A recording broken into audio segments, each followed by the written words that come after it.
You're listening to the Mommy Labor Nurse Podcast, episode number 52. Hey guys, so we have a birth story this week. I interviewed Erin on both of her birth stories. She talked about both of them. Erin is a mom of 3 kiddos aged 3 and under living in Chicago. And after a traumatic birth with her twin daughters, she ended up having a long pushing time with them and forceps delivery and a 3rd-degree tear. She then shares why the unmedicated hospital birth of her son, her youngest, was a long-awaited redemptive experience.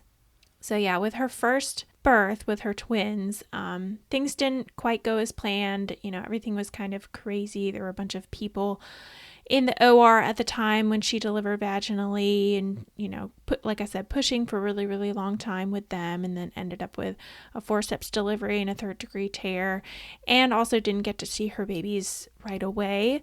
So she talks about that, having that experience, and then going into her second one, wanting to do things a little bit differently and advocating better for herself. So she actually ended up taking my course too, which she utilized, and she'll talk about.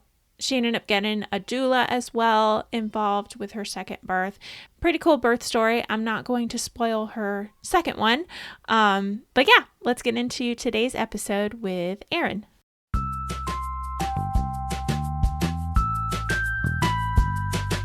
You're listening to the Mommy Labor Nurse Podcast, where we firmly believe in the power of education when it comes to giving birth. Tune in each week as we dive into pregnancy-related topics, expert interviews, and a variety of birth stories. As a reminder, anything you hear on this podcast is not medical advice. Please see mommylabornurse.com/disclaimer for more details. And now, here's your host, educator, registered nurse, and fellow mom, Liesl Teen. Today's episode of the Mommy Labor Nurse Podcast was sponsored by Juna. Juna is the companion app for your motherhood journey. I've talked about Juna a lot on my podcast before. I've had Sarah, the founder of Juna, on my podcast to share her birth stories and talk a little bit more about Juna. But Juna is basically an app that you can download on your phone. I currently have it downloaded on my phone, and I have the right week in there of my pregnancy, and it gives you fitness information and nutrition information for the current week that you're in. It follows you throughout your whole pregnancy and into postpartum, and it gives you scientifically backed, up-to-date fitness and nutrition information all in one place. When you download Juna, you'll enter your baby's due date if you're expecting, or your baby's birthday if you just had your baby. Then you'll be put directly into the appropriate week of your journey. There's a key nutrient every single week with recipe suggestions, a daily trimester-specific workout, and pregnancy and postpartum tips from Sarah and the team at Juna. There's really no other app like it out there. I personally use this app to work out. It's really, really easy. I just put my phone on a tripod, and sometimes I do it at the office, sometimes I do it at home, and I just follow these little workouts, and they're super easy. Very, very easy to follow, and you can do modifications. It's not like these crazy, crazy hard workouts where you're like, oh my God, I'm dying, because I don't like working out like that. There are upper body, lower body, total body, and then Pilates, I think I'm saying that's right, which focus on core, pelvic floor, and booty. I think those are my favorite ones that I've done. I've done all of them, but I like the Pilates ones the best.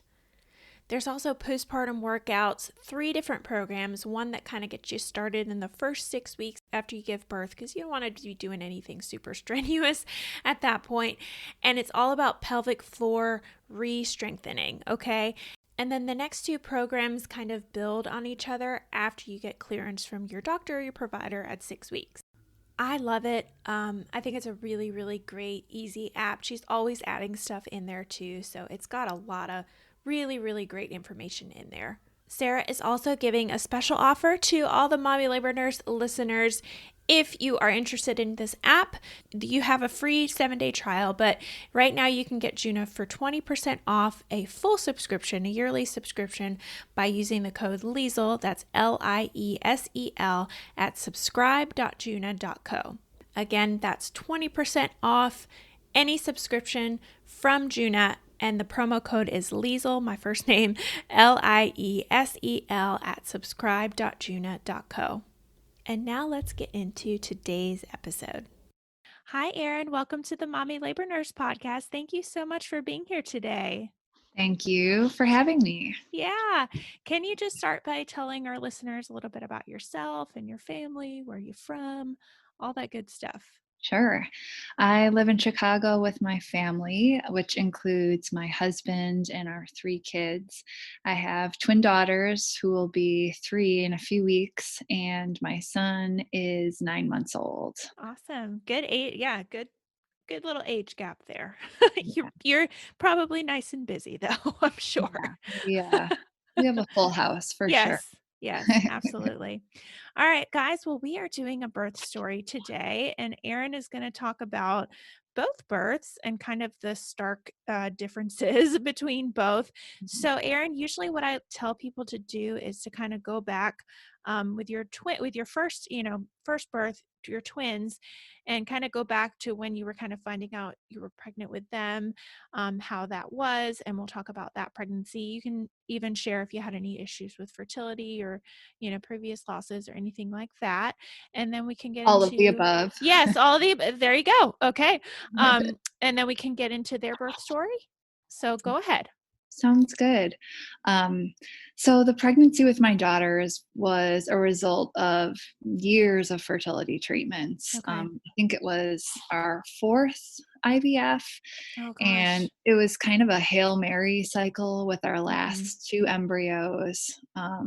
So when there were 2 heartbeats, we were thrilled, obviously, but the pregnancy required a lot of extra monitoring. Yeah. Just, you get way more ultrasounds and everything's just a little bit more intense. Right. Being a twin pregnancy and being a pregnancy from IVF. And then I went into preterm labor at 28 weeks. One day Yikes. during a routine ultrasound, my favorite ultrasound tech found that I was, you get real regular relationships with Oh these yeah. people, seeing them all the time. And she found that I was over a centimeter dilated and I had like no cervix left. So It was really thin. I was sent to the hospital and I stayed there for a week to be monitored. I got to like 3 centimeters that first night that I was there, and somehow they were able to stop things. So Okay. that was really good. But from that point on, I was put on modified bed rest. Yeah. And somehow I made it to 36 weeks, Wow. 8 weeks just by laying around and doing the stairs like once a day, if Mm-hmm. that, and just working from bed. But Mm-hmm. even then, I would be in triage at least once a week, Yeah. sometimes twice a week with contractions. I just had contractions all the time, basically, during Mm-hmm. that pregnancy. And I didn't have a birth plan per se. My Mm-hmm. doctor was supportive of whatever I wanted to do. If I made it to 38 weeks, which is considered full term for twins, Mm-hmm. I could have a C section, or whenever I went into labor, I could opt to have a C section, or as long as baby A, the baby closest to the exit, Mm-hmm. was head down, I was free to try vaginally. The only, must have that my doctor required was that I would have to have an epidural in either case, in case there was some kind of a emergent situation that Mm-hmm. required a C-section. And I don't know. I know that nobody ever really knows what's going to happen with their pregnancy. And Nope. there are plenty of singleton moms that end up with breech babies and have their options limited. But the fact that there were 2 in there just Yeah. honestly felt too overwhelming for me Yeah. to plan for. And I think coming from an infertility background made me feel like I didn't have a right to preferences surrounding a birth, like Mm-hmm. Mm-hmm. kind of, you know, I should take what I can get and be happy about it, because there were people who would die to be in my shoes, pregnant with twins after Yeah. IVF. And that's a lot to take on, and that's grief that you kind of go through, as yourself. I mean, I know exactly the kind of the feeling that you're describing, that you basically are like, "Oh, I'm feeling these things, but am I really allowed to feel these things because Yeah. of X, because like there are so many other people that deal with this, but I am, but they are valid, but are they really valid?" So, Yeah. yeah, I get that. Yeah. And looking back, I know that wasn't fair, but, Right, right. you know, and it didn't work out for me. It didn't Yeah. work out for me well Mhm. anyway.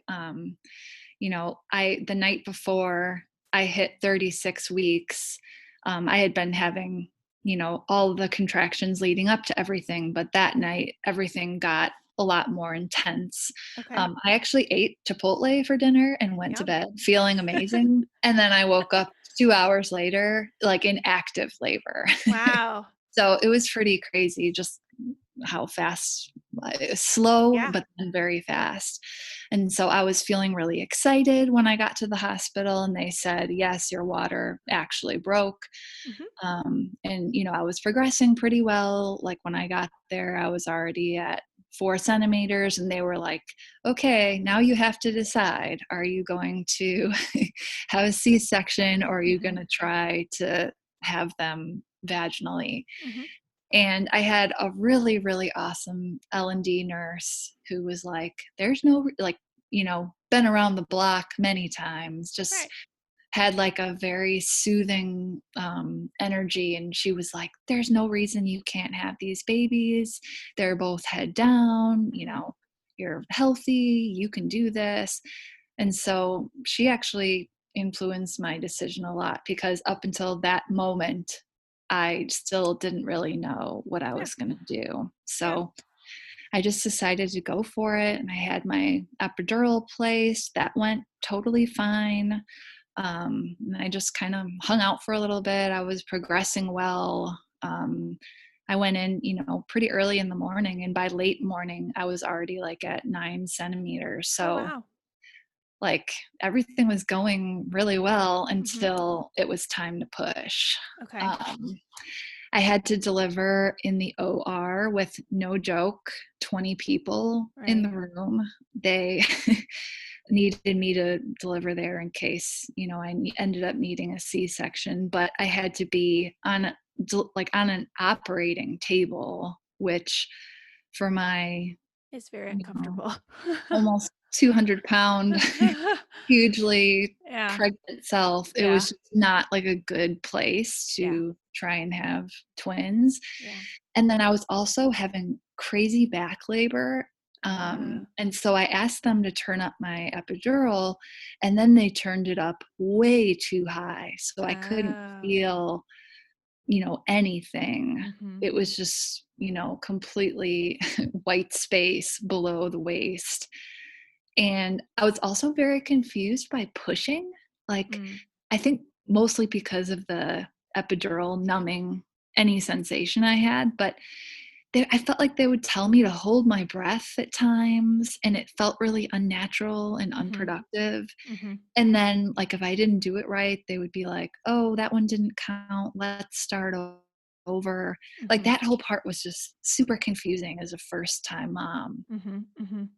So, that was pretty demoralizing having like 20 people looking at you being like, "Go, mom, you're doing great." And then pushing your heart out and like not seeing, you're seeing that you're not moving the needle. Like I was just pushing and pushing and pushing for, an hour and a half. Mhm. And there was very little progress for twin A. So at that point, I was like, "Hey guys, this isn't working out. Like, Yeah. I can't do this anymore. You guys can give me a C-section or whatever, but Yeah. this isn't going to work." So they ended up using forceps, which Mhm. is actually kind of crazy because I'm the only one I know in my circle of friends who got forceps. You can probably speak to this more, but I feel like forceps are kind of like going out of fashion. They are. Uh, They are for sure. Yeah. I mean, I know one provider that I work with who that is her preference. I mean, she will vacuum. Um, she will vacuum babies, if needed, but her Yeah. preference is certainly forceps. Yeah. So I've only honestly ever seen her use them. Yeah. Yeah. So you're right. You're correct in that forceps is definitely, I think it's not only less people are using them, but the doctors are just naturally getting trained less on them because they're not Right. being used as much. So, yeah, you're correct in that. Yeah, and he was an older guy, so yeah, maybe that's his preference, but most Yes. people I know have gotten vacuumed or Yes. just C-sectioned at that point. Yes. Um, so they pulled out twin A with the forceps, and that sucked, but, it was fine. I Yeah. honestly felt like the back labor was worse than the Mhm. forceps, Mhm. like, that's how much the back labor hurt. It And sucks. then yeah, it's just Especially when you're on something. a really hard OR table and you're on your Yeah, back and and you're you just can't yeah. move. Yeah. Yeah. Yeah. So she got out safely, and I got to see her with a short little drive-by, and then they took her away. But Mhm. then twin B suddenly went into distress, and so everyone Uh-oh. kinda turned their focus to that. Shockingly, so much water came out with twin A that I thought that both water bags had broken, but that Mhm. was not the case. Twin Mm. B's water bag had not broken up until that point. Oh. So once that they broke her water, and then her heart rate started going crazy. Yeah.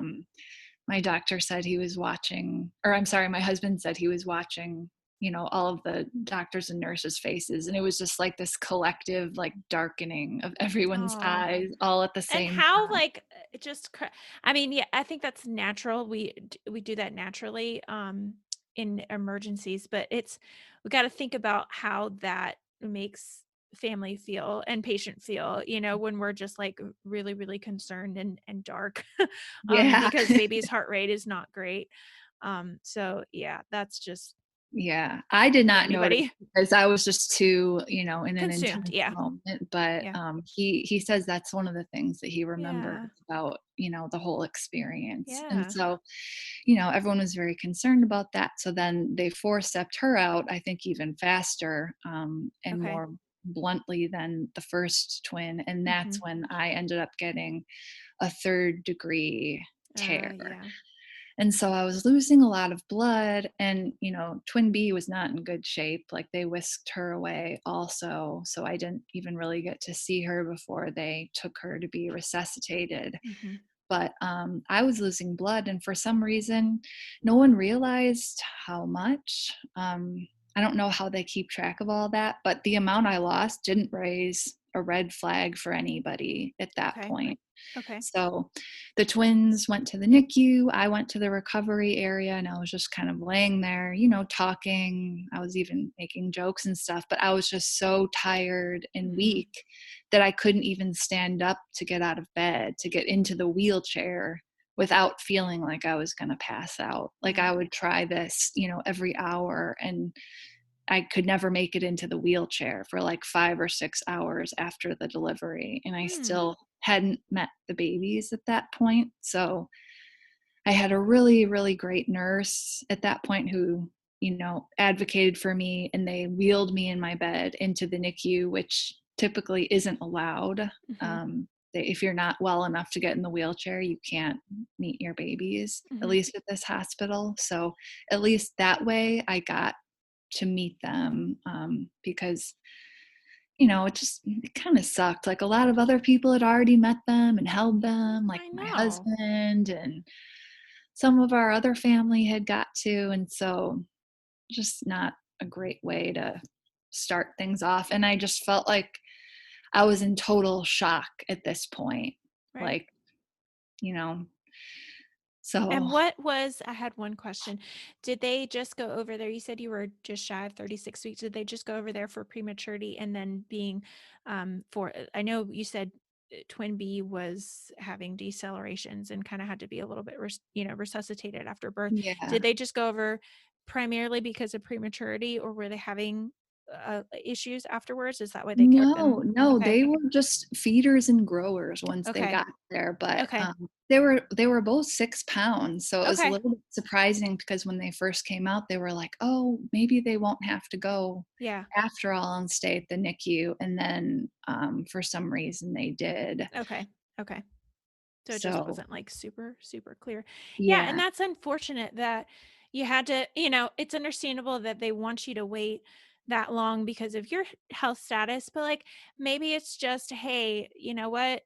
The most important person that needs to see these babies is mom, and nobody Yeah. else needs to go over there before that. I understand that, we have all this family and everybody wants to meet them, but like, hey, you know what? I just push these two Yeah. little ones out of ahead of me. So like I Got get these to see him babies first. yanked out of me. And I try to always, regardless if it's twins or, another reason why baby is over there in the NICU, I try to always be aware of that to mom Yeah. and, say, hey, like, do you want to be the first one? Do you want to go over it just so Yeah. we're and maybe that was never really brought up to you. You know what I mean? Maybe if that had been an option, maybe if that had at least been an option, you would have said, "Oh, you know what? It's okay. Yeah. Like so and so can go over," but maybe that wasn't just and I don't I'll ask you that. Was that even ever brought up? I don't think so, and Yeah. another thing that wasn't really brought up was whether or not I was going to breastfeed, and I Okay.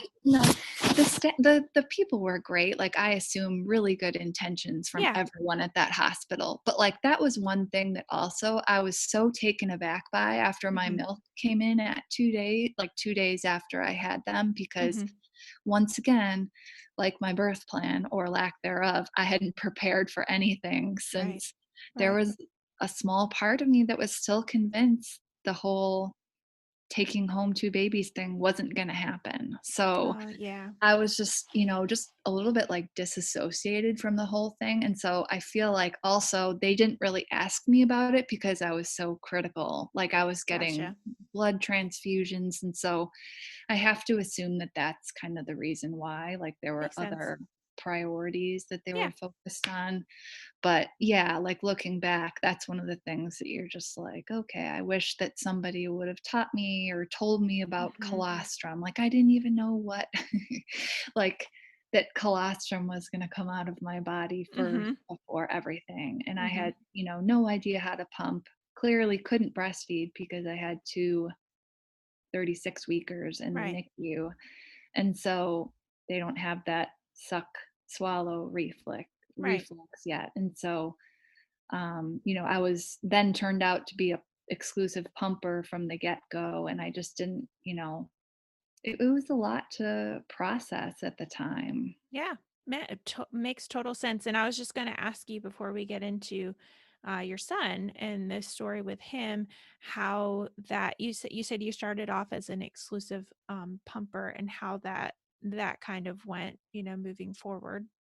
Yeah. Yeah, so, that was really the only option at Yeah, first, and then, I was just chained up to that thing around the right, clock, right. and they had some formula in the NICU, but then after a while, I was pumping all of the milk that they needed, and the whole situation just kind of got a little bit out of control. I think that was like the one thing that I felt like I could do well for them, given that the Mm-hmm. whole birth experience didn't go super great, to Mm-hmm. say the least. Mm-hmm. So I was just really fixated on providing all of the ounces that they needed in a day. And so, you know, to the, not to jump too far ahead, but to the point where when my son was born, I was like, I am not pumping at all. You almost I had will PTSD from this breastfeed. thing.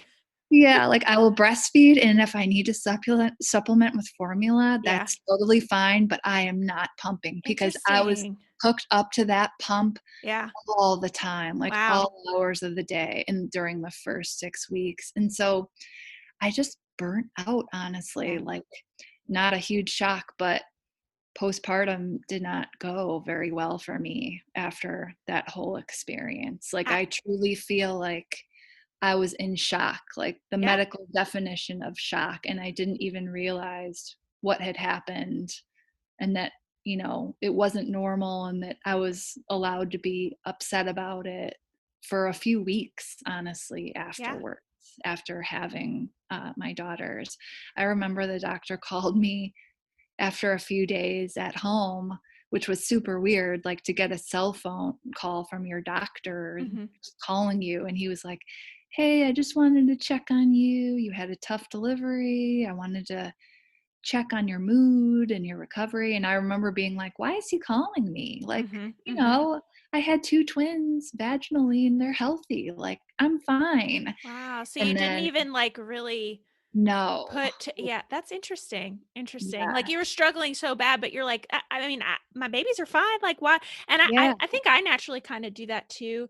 Um, just when I'm not, when I've kind of gone through, like I remember after I gave birth, um, I was having, you have just like the initial soreness with breastfeeding and you're just, sore overall from postpartum and Yeah. not really.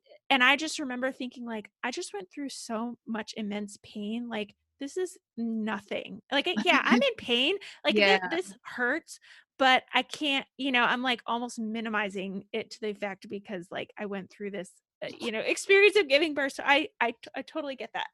Yeah, yeah, and it's just shock, It like, is. it's just Yeah. complete shock, and, like, it's just such a monumental shift, and it happens so fast that Right. it's too fast for your body to, like, process and keep Right. up with. So, at about 6 weeks, that was when everything started kind of, like, crashing down for me, and I feel like Okay. whenever any of my friends have babies, I always, of course, check in on them the first few days, but I Yeah. really start to check in on them at about the 6 week mark, the 8 week mark, Mhm. the 3 month mark. Like, that's when I feel like things get really exhausting in the postpartum phase, because the 100%. adrenaline, the Mhm. adrenaline has worn off, and now reality has set in. You're sleep deprived.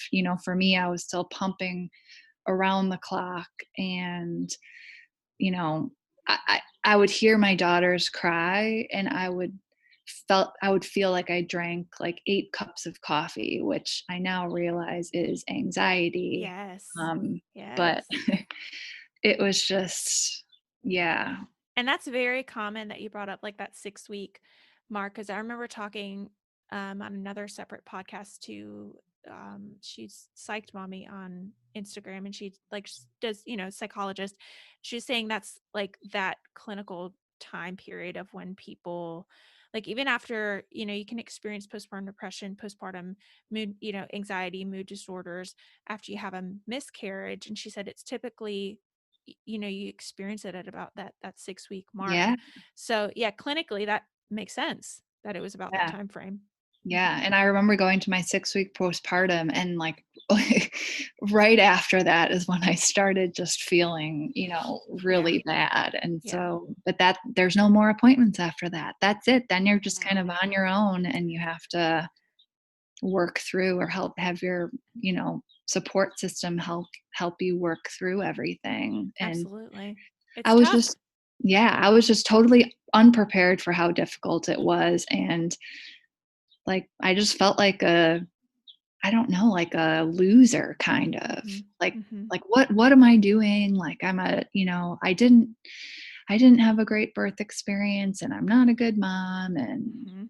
blah blah blah, just like tons of negative self-talk, and just, it lasted for a long time. I think that, you know, the anxiety and the anger and just feelings in general of not adjusting well and not feeling bonded to them, lasted for about, I would say, like 5 months or so, until I Yeah. felt like any sense of normal life return. Like, I still look back at pictures from those first 6 months, and I just don't even look like myself. Yeah, Like, you almost shudder because you're like, I don't even yeah, remember that. Yeah. I was going to ask you before we get into your son. So you said it was about 6 months. So what did anything change at that point, or when did you kind of recognize that, oh? like this was going on. Like, did you seek any intervention? Like, did you Yeah. start going to therapy, or did you medication, or was it just that now babies are getting older and I'm getting more efficient and more used to taking care of babies and I'm, feel just overall feeling better? Yeah, I think it was a little bit of all of that. Okay. Okay. You probably know from, your son around the 5 or 6 month mark, they start sleeping more. And Yeah. so I think Thank that God. kind of like helped everything level out a little Yeah. bit. But Yeah. I also like had to do a lot in terms of putting myself back together with Yeah. talk therapy, physical therapy. I joined a support group for Good. people with postpartum depression. Um, it was a ton of work. And so then we'll transition now. Yeah. I got pregnant with my son when my daughters were 18 months old, and I felt like I was brought right back to square one in a Yeah. sense. And that's common. And that's very Because common. a huge part of my healing process was knowing that I'd never have to give birth Yeah. or deal with early postpartum ever again. Yeah. So it was just very hard to process, especially Mhm. since we were given less than a 1% chance of getting pregnant naturally I was ever. just gonna ask, like, wait a second. Yeah. Like, didn't you do IVF and you had all these Yes. fertility issues? And then, wait Yes. a second. Yes. Yeah.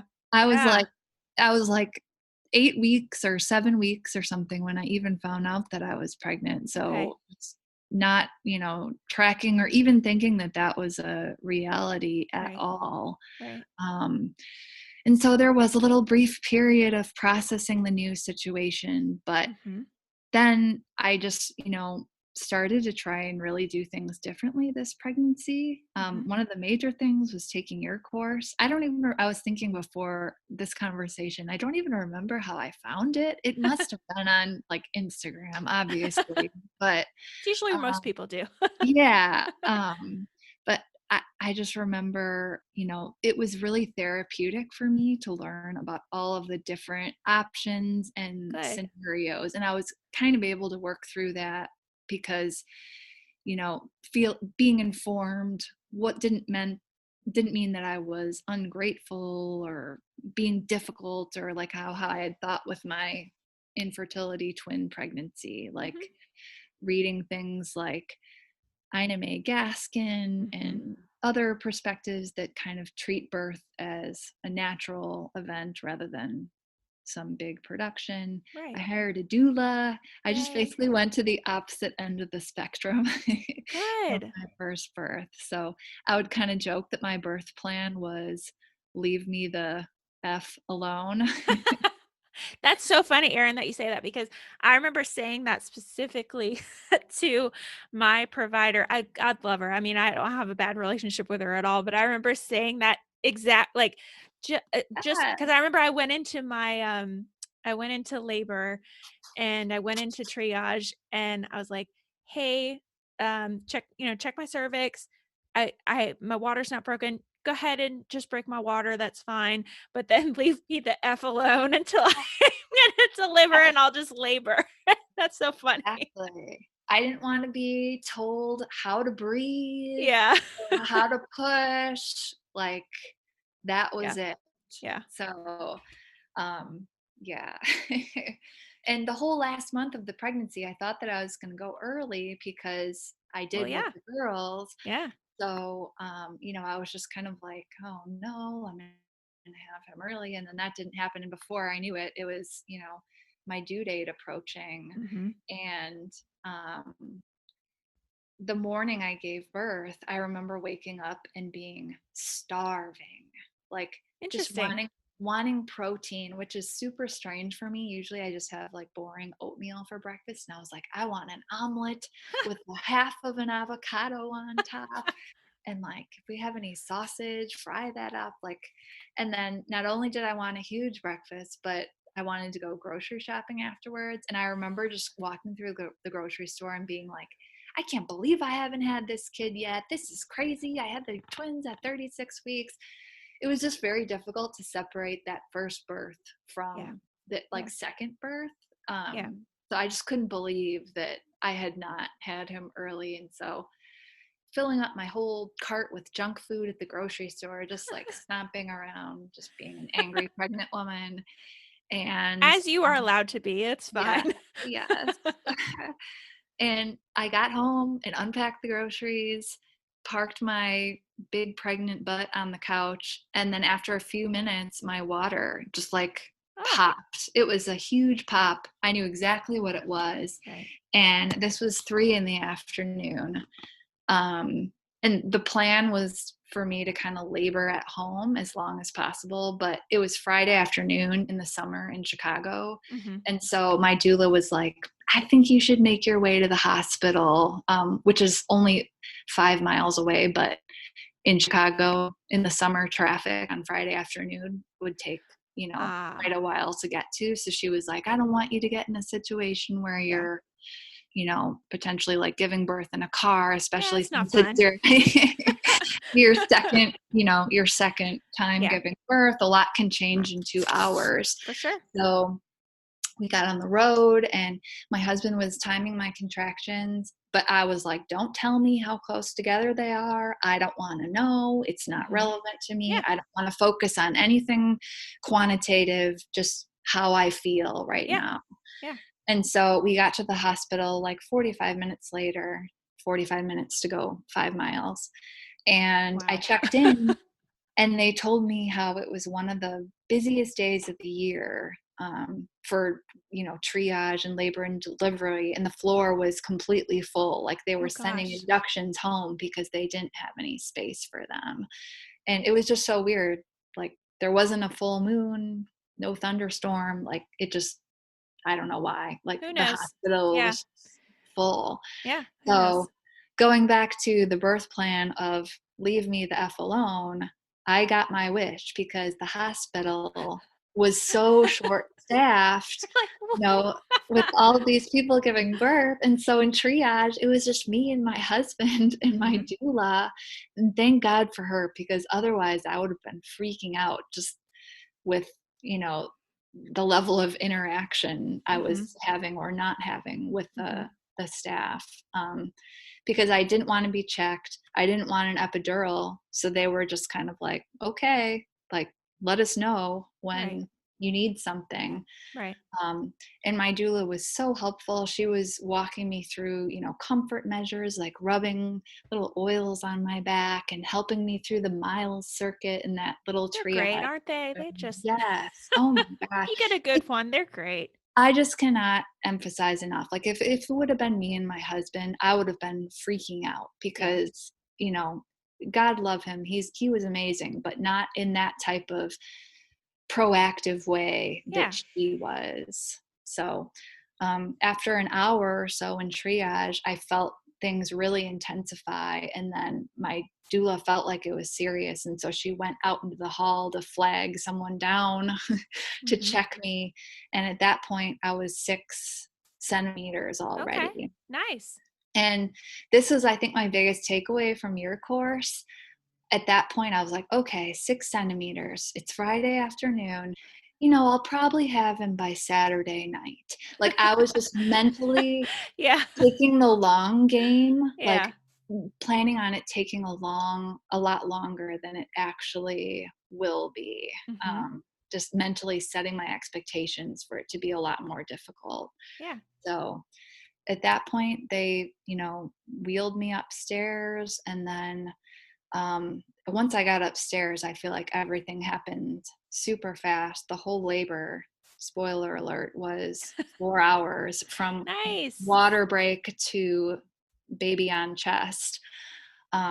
So that part was really, really intense. And I don't know if I could have gone without an epidural if I was a first time mom. Like, I Right. think the fact that it was only 4 hours was what took me across the goal line. Like, Oh gosh. I don't know if I could have handled much more than that. It was It makes a really, huge difference. When yeah, it's that when it's the, when it's the time fast. period is shorter. Yes, absolutely. Yeah.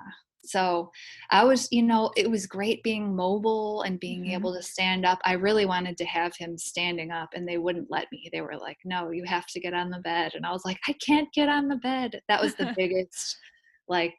that was the biggest, I think, turning Like, point. yeah, Yeah, yeah, like, and yeah. So anyways, after that point, it was just like being in the passenger seat of a really crazy car ride. Like my yeah, body was doing everything and yeah, taking over, and all I had to do was just mentally withstand the pain. right. But my body was just running the show. And then at a certain point, they were like, all right, it's time to push. And I was kind of like, hey, wait a second. I didn't want to be told when to push. Why are you guys telling me when to push? Like, my one thing was leave me Yeah, the F alone. I know. And my doula, again, thank God for her, was actually like, it's because you'll be out of the pain if you just Yeah, push through. You're yeah, so close. The only way out of this situation is to go through it. So right. just basically Oh, good. surrender, like Oh, she surrender sounds to. so good. She was awesome. Oh, I love her. Lauren Elliott in Chicago. We'll give Um, her a shout out. Hey, Lauren. but yeah, and then 3 pushes later, he was out. They put him on my chest. Nobody bothered us. He was Oh, perfect and pink and crying and hungry and a big guy. He was 9 pounds. oh, So it was just like really amazing. Like one of the most empowering and awesome experiences I've ever had, just coming into the world with no drama. yeah. Basically a little drama, but not very much. Yeah, So no, that's like amazing, and I'm sure so healing for you from what you had, what you went through with yes, your twins. Yeah, yeah, absolutely. like a do-over for Yeah, sure. for sure. I wanted to ask about your recovery with him and how that went, and if I know you said you had a third degree with your twins, if you tore as severely with him, or what kind of your tear was, and how your recovery was, and then your breastfeeding experience with him as well. So night and day again, kind of Okay. like everything from conception all the way through Right, right. the birth story. Um, Why wouldn't it they, be, right? yeah, Like, yeah. they called my tear a 1.5, so Okay. not quite a Okay. 2, but not great. But the part that I will say, the recovery was awesome. I was up walking around within Good. 30 minutes of having him. Good. Contrast that to couldn't even get in the wheelchair after 5 Mhm. hours with the Mhm. twins. But the thing that I think was a little bit deceiving was the fact that I was feeling so good and so hopped up on adrenaline. I wanted to go home after 24 hours because I wanted to get home to my Mhm. daughters. And I was just feeling so good from not having the epidural. Like your brain tricks you into thinking that you have more energy than you really do. Oh, So totally. that was one part that I felt like was interesting about giving birth unmedicated, because you still have to take your time and, honor what your body's going through. And so Right. after a week or so of being home, I was like, I'm not feeling super good. And so I went back to the my OB, and he's like, oh no, you're totally fine, but you actually just need to rest. Like Yeah. your baseline is probably overdoing it. So after giving birth, you really just need to make sure that you don't overdo it. And then with breastfeeding, I was determined to not pump, and I largely stuck to that up until I stopped breastfeeding altogether Mhm. when I went back to work. Like it was just very easy, and I was not as obsessive about doing 100% breast milk, and I was a lot Good. more comfortable with integrating formula from the get-go to take some of the pressure off of Good. me. And Good. yeah, that was just really nice and easy as well. Like I never had any soreness or any type of clots like I would have with the twins, because I pumped so much that I was engorged basically Mhm. all the time. Mhm. So it was just really slow and steady and easy in terms of that with my son. That's amazing. That's so great that it was such a difference from going through that first experience. Well, thank Yeah. you so much for coming on. I wanted to ask you one more question before we say bye. I know you mentioned that my course you took, and that was a good resource. And then were there any other books or anything else that you read or anything that you can recommend? I know you said, definitely recommend a doula. Was there anything else that you found that was really helpful? Let me think. I think you said Ina May, you read Ina Yeah, May, right? Anime Baskin. Yeah.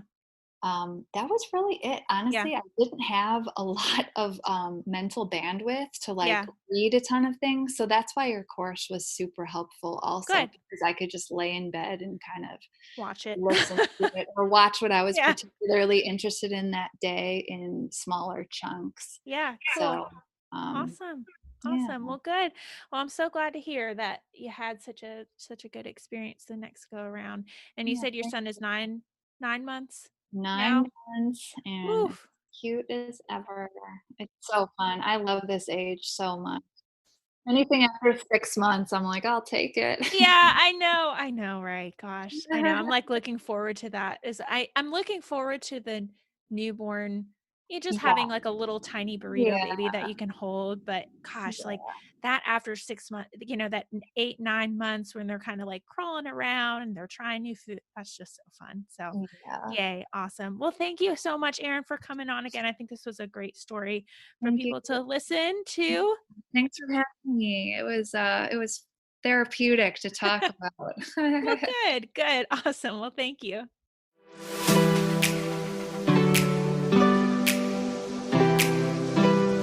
All right, so that is it for this episode of the Mommy Labor Nurse podcast. You probably follow me on Instagram because that's probably where you came from. But if you don't, head over to Instagram and follow me at mommy.labornurse for more. That is certainly where I am most active.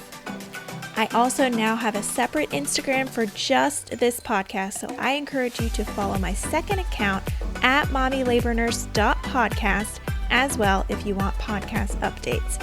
Again, that is at mommylabornurse.podcast. As always, you guys know that I also have a website where I have tons of articles all about pregnancy, birth, breastfeeding, newborn stuff, and more at www.mommylabornurse.com. I want to hear more from you on how much you love this episode of the podcast or how you think I can improve. So leave me a comment on one of my pictures, send me a DM, or send me an email with all the love. All right, guys, I will see you same time, same place next week.